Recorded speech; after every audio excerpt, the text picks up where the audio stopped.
Alors pour ce premier grand temps participatif féministe de Paris en grand, on aurait pu, c'est vrai, faire une table ronde classique avec quelques fauteuils, mais on a choisi un autre format.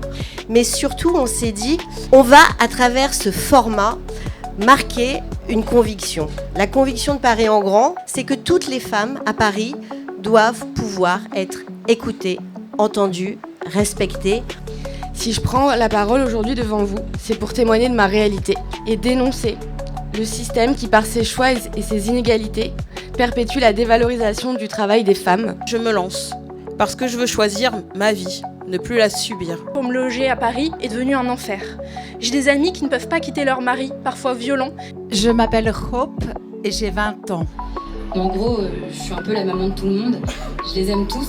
Mais c'est vrai qu'au fond, je me pose un peu la question de qui s'occupe de moi. Tout ce que vous allez nous dire aujourd'hui, en fait, ça va servir à nourrir un projet féministe pour Paris. Donc on vous écoute, c'est à vous.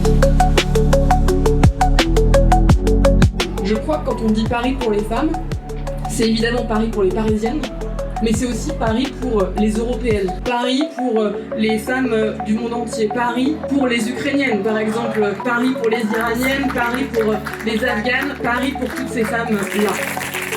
Le Paris féministe sera un axe tout à fait central. C'est un combat de conviction qui, pour nombre d'entre nous, nous engage depuis très longtemps. Paris a un rôle dans l'histoire et doit avoir un rôle dans l'avenir.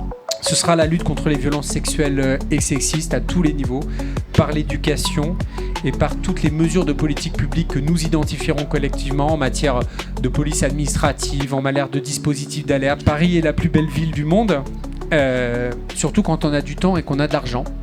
Et comment on fait en sorte que les merveilles de cette ville s'offrent de façon plus égalitaire.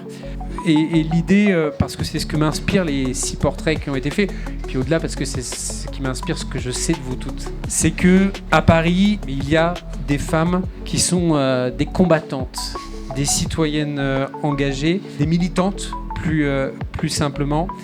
Et donc j'allais faire valoir mon droit à l'écoute et au silence et allez dites-nous ce que nous devons faire et nous le ferons. Merci à toutes.